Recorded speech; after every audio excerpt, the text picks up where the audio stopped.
नमस्कार, मुद्दा देख रहे हैं आप। मैं हूं आपके साथ रेशु त्यागी। ओडिशा के बालासोर में शुक्रवार शाम करीब 7 बजे हुआ ट्रेन हादसा इतना भयानक था कि कोरोमंडल एक्सप्रेस ट्रेन के कई कोच पूरी तरीके से क्षतिग्रस्त हो गए।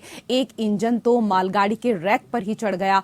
टक्कर इतनी भीषण थी कि खिड़कियों के कांच टूट गए और करीब 50 लोग बाहर जाकर गिरे। अंधेरा होने के कारण रोते बिलखते लोग अपनों को तलाशने लगे। कुछ को धड़ मिला तो सिर नहीं। लोग चीखते हुए अपनों के टुकड़े बटोर रहे थे। हालात इस कदर थे कि बोगियों में फंसे बच्चों और महिलाओं को कोच से बाहर निकालने के लिए सीढ़ी का सहारा लेना पड़ा। ट्रेन में फंसे हुए लोगों को बाहर निकालने के लिए स्थानीय लोग भी देर रात तक जी जान से जुटे रहे। इस हादसे में अब तक 260 से ज्यादा लोगों की मृत्यु हो गई है, वहीं 900 से ज्यादा लोग घायल हुए हैं। हादसे में घायल हुए लोगों ने इस हादसे का जो आंखों देखा हाल बताया, उसे सुनकर ही रूह कांप उठती है। मौत का आंकड़ा अब लगातार बढ़ता जा रहा है। हादसे के बाद बचाव और राहत का कार्य जारी है। रेल मंत्री ने उच्च स्तरीय जांच के आदेश दे दिए हैं। हादसे की वजह से कई ट्रेनें आज कैंसिल कर दी गई हैं। देश ही नहीं, विदेशी राष्ट्र प्रमुखों ने इस दर्दनाक रेल हादसे पर दुख जताते हुए अपनी संवेदनाएं व्यक्त की हैं।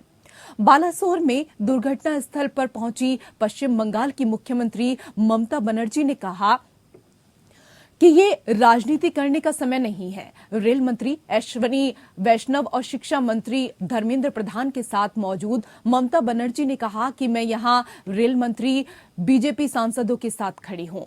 हम अपने राज्य से 5 लाख देंगे। हमने बंगाल से 40 डॉक्टर भेजे हैं और 2 बसें भेजी हैं। इसकी कड़ी जांच होनी चाहिए कि इतने लोग कैसे मरे। उन्होंने कहा, मैंने सुना है कि 500 लोगों की मृत्यु हो गई है। अब रेल बजट नहीं होता। रेलवे मेरे बच्चे की तरह है। मैं रेल परिवार के सदस्य हूं। मैं अपने सुझाव देने के लिए तैयार हूं। अगर गंभीर मरीजों का यहां इलाज नहीं हो पाता है तो मैं उन्हें इलाज के लिए कोलकाता ले जाने के लिए तैयार हूं। उधर लालू यादव की पार्टी आरजेडी ने रेल मंत्री से इस्तीफा मांगते हुए ट्वीट किया, कवच में भी कांड हो गया। मोदी सरकार के लिए बस वंदे भारत एक्सप्रेस ट्रेनों में ही इंसान चलते हैं। अगर रेल मंत्री में कुछ नैतिकता और आत्मग्लानि हो तो इतने परिवारों के बर्बाद होने पर तुरंत इस्तीफा दें। प्रधानमंत्री मोदी ने बालासोर ट्रेन दुर्घटना के संबंध में स्थिति की समीक्षा के लिए एक उच्च स्तरीय बैठक की अध्यक्षता की। बैठक में केंद्रीय गृह मंत्री अमित शाह भी मौजूद रहे। तो इस हादसे के बाद तमाम दलों ने अब अपनी अपनी प्रतिक्रिया देनी शुरू कर दी हैं। लेकिन सवाल यही है कि किसी ने अपने भाई को खोया है, किसी ने पिता को, किसी ने पत्नी को, किसी ने अपने बच्चों को, तो किसी का पूरा परिवार ही इस रेल हादसे की भेंट चढ़ गया है। ऐसे में सवाल यही कि ट्रेन में इस तरह के हादसे अब मंजिल की तरफ ले जा रहे हैं या मौत की सफर की तरफ, क्योंकि एक के बाद एक जिस तरीके से ट्रेन हादसे हो रहे हैं उससे अब यात्रियों के दिल में भी दहशत बैठ गई है। कैसे लोग इस सदमे से उभर पाएंगे ये अभी कहा नहीं जा सकता। तस्वीरें आप देख रहे हैं। रेस्क्यू ऑपरेशन लगातार रात से ही जारी है और इस रेल हादसे में 260 से ज्यादा लोगों की जान जा चुकी है। इसके साथ ही 900 से ज्यादा लोग घायल हुए हैं। सवाल यही कि इतने बड़े हादसे का आखिरकार गुनहगार कौन है। तो कैसे इस सदमे से उभरेंगे लोग, कहां रही खामियां, ऐसे हादसे भविष्य में ना हो इसके लिए रेलवे को किन चीजों पर विशेष कार्य करने की जरूरत है, इन सभी विषयों को लेकर हम मुद्दा में आज चर्चा करेंगे। कई खास मेहमान हमारे साथ पैनल में इस वक्त जुड़ चुके हैं। सबसे पहले उनका परिचय आपके साथ करा देते हैं। हमारे साथ तनवीर जफर अली, पूर्व IAS, पूर्व कमिश्नर रह चुके हैं। बहुत बहुत स्वागत है आपका हमारे खास कार्यक्रम में। हमारे साथ अनिल तिवारी, रेलवे एक्सपर्ट, जुड़ चुके हैं। सर, आपका भी बहुत बहुत स्वागत है। हमारे साथ Rajendra Parmar, CEO, emerging automaticity private limited, जुड़ चुके हैं। राजेंद्र जी भी, आपका भी बहुत बहुत स्वागत है। अनिल तिवारी जी, पहला सवाल मेरा आपसे ही है कि जो हादसा हुआ है उसके तहत चेन्नई जा रही कोरोमंडल शालीमार एक्सप्रेस पटरी से उतर गई और एक रुकी हुई मालगाड़ी से टकरा गई, जिसके बाद कई डिब्बे पलट गए।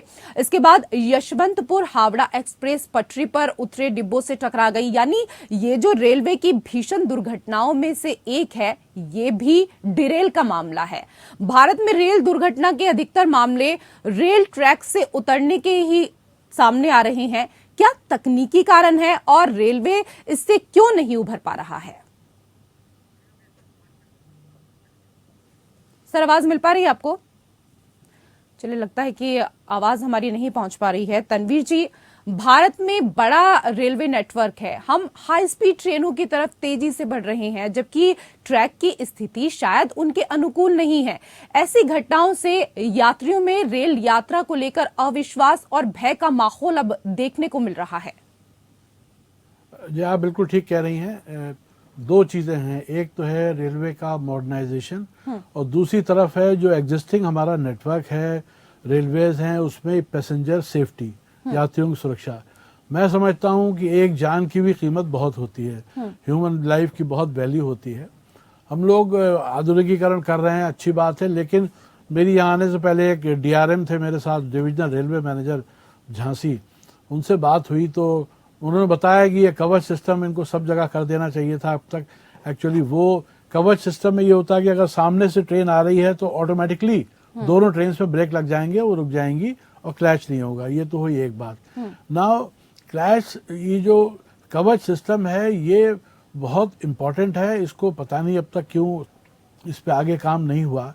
ये तो देखिए हो गया, मैं इस पे तकनीकी उस पे नहीं जाता हूँ। मैं तो उन चीजों पे आ रहा हूँ जो हम अपने पूरे कैरियर में करते आए हैं, वो है रेस्क्यू एंड रिलीफ वर्क। इसके लिए बड़ा इंपॉर्टेंट है, ये इतना बड़ा हादसा है, मैं बड़ी दिली संवेदना प्रकट करता हूँ उन परिवारों के प्रति जिन्होंने अपनों को खोया है। ये एक सेंट्रल, ऐसे में होते ही एक सेंट्रल कंट्रोल रूम बन जाता है, जिसमें आजकल एनडीआरएफ, एसडीआरएफ, रेलवेज, जिला प्रशासन, पुलिस, मेडिकल, इन सब के ऑफिसर्स होने चाहिए। सबसे पहला चीज होती है मौके पर पहुंचना। नंबर 2 चीज होती है टीम्स का मौके पर पहुंच के उनको निकालना। टीम्स के लिए एक जख्मी, एक घायल व्यक्ति का प्रायोरिटी ज्यादा है, डेड बॉडी की उस पर सेकंड पे आती है अनफॉर्चुनेटली, क्योंकि वो उसका तो देहांत हो चुका है, लेकिन अगर इसको नहीं बचाएंगे तो ये भी मर जाएगा। तो इसलिए जो आसपास का पूरा नेटवर्क है उसका ट्रांसपोर्टेशन, हॉस्पिटल्स में जो सीरियसली इंजर्ड हैं उनको ऐसे अस्पतालों में ट्रांसपोर्ट करना पड़ेगा जहां सर्जरी की फैसिलिटीज हो, क्योंकि ये प्राइमरी उपचार तो कुछ ही का होता है, बाकी सबके तो सीरियस इंजरी। बिल्कुल सर, सब बातें सही हैं, लेकिन ये सब तो बातें बाद की होती हैं। सबसे पहले तो हमें इस चीज पर ही वर्क करना जरूरी है कि ऐसे हादसे अब भविष्य में नहीं होने चाहिए। परमार जी, जीरो एक्सीडेंट की रेलवे की पॉलिसी और हाल ही के वर्षों में हुई रेल दुर्घटनाएं, ये विरोधाभास क्यों है? ये तकनीक की कमी है या उसे लागू कराने की? दोनों एक्चुअली अगर आप देखिए तो बेसिकली ट्रेन डिरेल हो गई। ट्रेन डिरेलमेंट के काफी कारण होते हैं। मीनिंग एक्सेल को लेकर के डिरेलमेंट होता है, ट्रैक क्वालिटी का डिरेलमेंट होता है। ट्रैक क्वालिटी हम लोग इंडिया में ट्रैक की स्पीड के ऊपर से उसकी फ्रीक्वेंसी तय की जाती है कि महीने में कितनी बार इसको टेस्ट किया जाएगा। फॉर एग्जाम्पल 130 स्पीड से ज्यादा अगर ट्रेन चलती है तो वो ट्रैक महीने में शायद 2 बार टेस्ट होते हैं, और उससे कम वाली स्पीड के ट्रैक्स महीने में 4 महीने में एक बार होते हैं, तो 3 महीने में एक बार। तो ये फ्रीक्वेंसी अगर बढ़े तो ट्रैक की रिलायबिलिटी अच्छी होनी चाहिए। एक तो ये तो रही ट्रैक की बात। दूसरी रही कि आज हमारे पास जीपीएस टेक्नोलॉजी है, आज हमारे पास कम्युनिकेशन नेटवर्क है। I think if the driver has a view of कि उसके अगल बगल क्या ट्रेन है क्या नहीं है, अगर ये व्यू मिलता है और अगर एक इमरजेंसी सिग्नल भेजा जा सकता है ड्राइवर को, तो ये घटना सही में अवॉइड की जा सकती है। कोलिशन अवॉइडेंस या एंटी कोलिशन इज बेसिकली ये टेक्नोलॉजी है कि जैसे दो व्हीकल अगर ट्रैवल कर रहे हैं तो ये दोनों व्हीकल एक दूसरे से आपस में बात करते हैं। फॉर एग्जाम्पल, अगर एक व्हीकल आगे जा रहा है और अगर फुल स्पीड से दूसरा व्हीकल उसके एकदम नजदीक आता है तो वो आगे वाले व्हीकल को कम्युनिकेट करता है कि मैं आपसे बहुत करीब हूँ, तो फिर वो व्हीकल करेक्टिव एक्शन लेके फिर अवॉइड कर लेता है कोलिजन। तो there are various collision avoidance की काफी टेक्नोलॉजी और टेक्निक्स है, बट सबसे सिंपल ये है कि अगर दो व्हीकल एक दूसरे से बात करते हैं तो उनको एक दूसरे की स्पीड और डायरेक्शंस का पता होता है, कोलिजन अवॉइडेंस होता है। स्पीड और डायरेक्शन का पता चल जाता है इस डिवाइस से, लेकिन सवाल यही है तनवीर जी कि उसके बाद भी इतने बड़े हादसे आखिरकार कैसे हो जाते हैं। देखिए 22 मई 2012 हम्पी एक्सप्रेस, 26 मई 2014 गोरखधाम एक्सप्रेस, 20 नवंबर 2016 इंदौर पटना एक्सप्रेस, 23 अगस्त 2017 कैफियत एक्सप्रेस, 18 अगस्त 2017 पुरी हरिद्वार उत्कल एक्सप्रेस, 13 जनवरी 2022 बीकानेर गुवाहाटी एक्सप्रेस। पिछले 10 वर्षों में ये 7 बड़ी घटनाएं हुई हैं और ये सारी जो घटनाएं हैं ये डिरेल की हैं और इसमें 500 के करीब यात्रियों ने अपनी जान गंवाई है। अब रेल यात्रियों को ये सफर सुहाना नहीं बल्कि डरावना लगने लगा है। पता नहीं कि आखिरकार कब क्या हो जाए।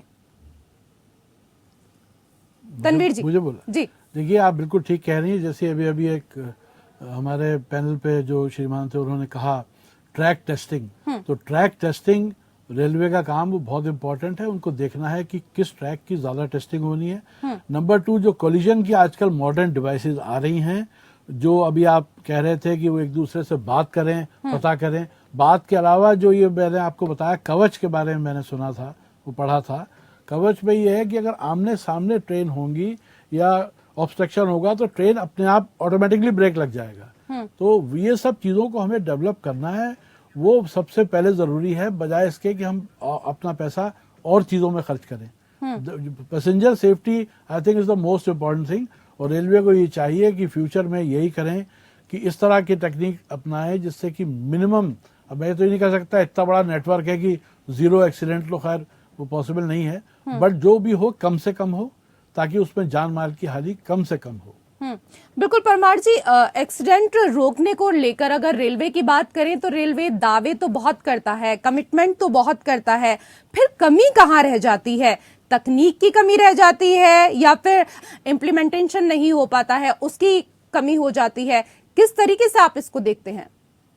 जी, मैं फिलहाल मैं फिर से वही टॉपिक पे आता हूँ कि जितने एक्सीडेंट्स आपने गिनाए उसके रीजंस अभी तक शायद मुझे तो मालूम नहीं। अगर उसके रीजंस बाहर आए तो करेक्टिव एक्शंस लिए जा सकते हैं। इस पर्टिकुलर हादसे में वो डिरेलमेंट हुआ है, तो डिरेलमेंट के रीजन 2 ही हो सकते हैं। Axle and wheel is one reason and track quality is another. तो ट्रैक क्वालिटी तो जैसे मैंने बताया टेस्टिंग की ज्यादा होनी चाहिए। मैंने पहले गलती की, 130 किलोमीटर से ज्यादा स्पीड वाला ट्रैक 2 महीने में एक बार टेस्टिंग। आप सुन रहे हैं जी? 2 महीने में एक बार टेस्टिंग। अगर ये टेस्टिंग फ्रीक्वेंसी बढ़ाएं तो प्रॉब्लम्स एकदम पता चलेंगे और करेक्टिव एक्शंस ली जा सकती है इसके ऊपर। एंड ऑब्वियसली टेक्नोलॉजी अपग्रेडेशन होना ही है। 0 accident soon going to be a reality, और ये रियलिटी इसलिए होगी क्योंकि दोनों गाड़ी के कंट्रोल, 2 अगर व्हीकल है तो अगले व्हीकल का कंट्रोल भी पिछले व्हीकल के पैरामीटर्स के ऊपर होगा। तो दे विल नेवर, वो दोनों एक दूसरे को मीट करने ही नहीं देंगे। They will not be allowed to touch each other. So there will be a complete 0 accidents scenario, and lot of research has gone into this. Lot of papers are published. हमको ये realise करना पड़ेगा। जी, कई ऐसी चीजें हैं जिन पर अब रेलवे को बहुत ज्यादा फोकस करने की, बहुत ज्यादा ध्यान देने की जरूरत है, क्योंकि अब लापरवाही से काम नहीं चलेगा। परमार जी, जैसे कि पहले भी हम आपसे यहाँ पर चर्चा कर रहे थे, सर ये बताइए, क्योंकि ज्यादातर जो मामले हैं वो डिरेल के ही सामने आते हैं और भारत में ये कोई पहला मामला नहीं है। रेल दुर्घटना के अधिकतर मामले ट्रैक से जो ट्रेन है वो उतर गई, डब्बे उतर गए, इस तरह के ही मामले सामने आते हैं। इसके तकनीकी कारण और क्या कुछ हो सकते हैं और क्यों रेलवे इससे उभर नहीं पाता है?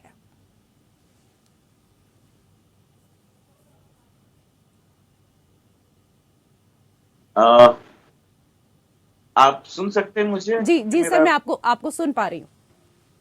Can you please repeat the question? I was on the phone. जी सर, सवाल यही है कि ये कोई पहला मामला नहीं है, ज्यादातर मामले इसी तरीके से आते हैं जब जो डब्बे हैं वो ड्रेल हो जाते हैं, और ऐसे में लगातार दुर्घटना के मामले सामने आ रहे हैं। ये कोई भारत में पहला मामला नहीं है। क्या कुछ कारण है, तकनीकी कारण क्या कुछ हो सकते हैं, और क्यों रेलवे इससे अभी तक उभर नहीं पा रहा है? जैसे मैंने बोला, दो प्राइमरी क्वेश्चंस जो थे, रीजंस जो थे, is axle and the wheel and the quality of the track. Axle and the wheel हमेशा खराब होते हैं, वो wear and tear, mechanical wear and tear is the reason that. और जो ट्रैक, लेफ्ट एंड राइट ट्रैक की लेवलिंग, उसकी बैंकिंग, उसकी एंगल, ये सब मैटर करते हैं। प्लेट्स की रिलायबिलिटी बेसिकली ट्रैक और व्हील और एक्सेल से ही जुड़ी हुई होती है रेलवे की एक्सीडेंट्स रिलायबिलिटी। जी सर, इस दुर्घटना में भी सिग्नल में गड़बड़ी की बात सामने आ रही है। क्या रेलवे का सिग्नल सिस्टम भी अभी और सुधार की मांग कर रहा है? रेलवे का सिग्नल सिस्टम काफी पुराना है, जहां तक मुझे मालूम है, क्योंकि अभी हमारी कम्युनिकेशन टेक्नोलॉजी इंडिया में काफी अच्छी है। माइक्रोवेव और मोबाइल सॉल्यूशंस की अच्छी कनेक्टिविटी देते हैं। का कितना यूज हो रहा है वो मुझे मालूम नहीं है, but as I said, central control room में या तो all the drivers connected together, तो हर एक को अगली गाड़ी कितनी चाहिए, कितनी पे है वो भी पता होना चाहिए, कितनी से आ रही है ये भी पता न होना चाहिए। और जो खुला ट्रैक है, जो ड्राइवर खाली 1-8 किलोमीटर देख सकता है, टेक्नोलॉजी से ड्राइवर 5 किलोमीटर आगे भी देख सकता है। ये सब अभी हो रहा है, कोई अच्छी बात है नहीं, लेकिन हमारे पास ये, हम तो इसको इम्प्लीमेंट नहीं कर रहे हैं जी, और इसकी बहुत कॉस्ट नहीं जी। अगर यही हादसे में ड्राइवर अगर 5 किलोमीटर 1 किलोमीटर देख सकता होता, तो करेक्टिव एक्शन तो तभी हो जाता। उसके पास लॉन्ग विजन ही नहीं। जी तनवीर जी, आपका भी इतना लंबा करियर रहा है और जाहिर सी बात है कि आपने भी अपने समय में ऐसे कई हादसे देखे होंगे, लेकिन हमने उनसे सीखा क्या? कौन सी ऐसी चीजें हैं जिन पर हमें काम करने की बहुत ज्यादा जरूरत है अभी भी? देखिए, हमारा जो रोल जिला प्रशासन का रहता है इन सब चीज़ों में, फॉर्चुनेटली मेरे पीरियड में कोई ऐसा ट्रेन हादसा तो मेरे जुरिस्डिक्शन में नहीं हुआ कभी। जी। बस हादसा जरूर एक बहुत सीरियस हुआ था जब मैं कानपुर में था, जिसमें एक बस गिर गई थी और 55 लोग मर गए थे, तो वही रिलीफ एंड रेस्क्यू। लेकिन जो आप अभी बात कर रहे हैं, आप रेलवे के शायद रह चुके हैं, जो अभी बोल रहे थे पहले जी। अब आप ये है कि जो रिपोर्ट्स पे निकल के आता है उस पर अमल क्यों नहीं किया जाता है, उस पर कौन करेगा? मॉडर्नाइजेशन जो है, इंफॉर्मेशन जो आपका कम्युनिकेशन का मॉडर्नाइजेशन कौन करेगा? रेलवे ही तो करेगा ना, कि उसको 5 किलोमीटर देख लेना चाहिए। मैं उनसे डीआरएम से, एक्स डीआरएम से ये भी बात कर रहा था, वो बता रहे थे कि इमरजेंसी ब्रेक जब लगाता है ड्राइवर 600-700 मीटर में ट्रेन रुक जाती है जी। बट ये तब हो जब उसको ये मालूम हो कि उसे ये करना है। अगर ट्रैक ही आपका वीक है, उसकी चेकिंग ठीक से नहीं हुई, आपके एक्सेल खराब है, उसकी वजह से हुआ है। दो चीजें हैं, आमने सामने टक्कर होना और ट्रैक से डिरेल होना, दो अलग चीजें हैं। ट्रैक से डिरेलमेंट का मतलब है कि इनका मैकेनिकल फेलियर है, नेग्लिजेंस है, and that is a criminal negligence, कि जिस वजह से आपके इतनी जानें चली जाएं, तो उसका आपकी जिम्मेदारी फिक्स करनी है। खैर वो एक अलग चलेगी इंक्वायरी, कौन जिम्मेदार है। बिल्कुल, लगातार हम वंदे भारत चला रहे हैं, इसके साथ ही बुलेट ट्रेनों को लेकर हम यहाँ पर बात कर रहे हैं परमार जी, लेकिन सबसे बड़ी बात यही है कि हम बातें तो बहुत बड़ी बड़ी कर रहे हैं, लेकिन जो व्यवस्था है उसको दुरुस्त करना बहुत ज्यादा जरूरी है। क्योंकि अभी तो देखिए कि कई जगह ऐसी भी हैं जहां पर रेलवे पर फाटक तक नहीं है। काफी जगह पे अनमैन्ड फाटक है, काफी जगह पे मैन्युअली ऑपरेटेड फाटक है। जी। फाटक के एक्सीडेंट्स के तो स्टैटिस्टिक्स अगर आप निकालेंगे तो काफी भयानक होंगे। और ये सब मॉडर्न, हमारी प्रॉब्लम मुझे जो लग रही है जी। कि एक पोजीशन में हम कंसोलिडेट किए बिना हम अगले स्टेज पे चले जाते हैं शायद। एब्सोल्युटली। ये मुझे लग रहा है। और जैसा तनवीर जी ने बोला, ये negligence is always a criminal offence in which ever field it में। सो यहाँ पे भी ये हुआ है। और आई थिंक जितनी भी इन्वेस्टिगेशन होगी, कहीं ना कहीं मेंटेनेंस वाले नेग्लिजेंस होगी या ट्रैक टेस्टिंग वालों की नेग्लिजेंस होगी, somebody or the other will be held responsible for this, I'm sure.